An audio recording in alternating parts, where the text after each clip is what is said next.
काँग्रेसने त्यांच्या कार्यकाळात जनतेची फसवणूक केली, कायम जातीपातीचे राजकारण केले।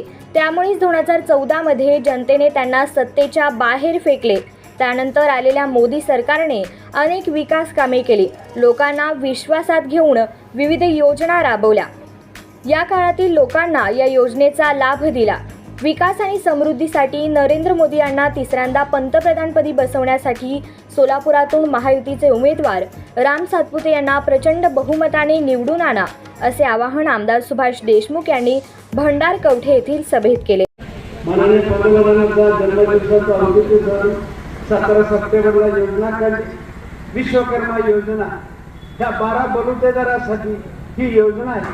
गावातले जे हस्तकलाकार आहेत 18 प्रकारचे व्यवसाय आहेत। आता मत आहे छोट्या व्यवसायाला 1 लाख रुपयाची कर्ज द्यायचं। महायुतीचे उमेदवार राम सातपुते आणि आमदार सुभाष देशमुख यांनी शुक्रवारी दक्षिण तालुक्यातील ग्रामीण भागाचा दौरा केला। यावेळी त्यांनी विविध गावांना भेटी देत मोदी सरकारच्या योजना लोकांसमोर मांडल्या, तसेच पुढील भविष्यासाठी भाजपला निवडून आणण्याचे आवाहन केले। यावेळी राम सातपुते यांनी नांदणी, टाकळी, बोळकवठा, कुरघोट, हत्तरसंग कुडल, माळकवठे, कारकर या गावांना भेटी दिल्या। त्यानंतर सायंकाळी भंडारकवठे येथे सभा घेतली। यावेळी आमदार सुभाष देशमुख यांनी दक्षिण मतदारसंघातून राम सातपुते यांना जास्तीत जास्त मताधिक्य देण्याचा निर्धार केला।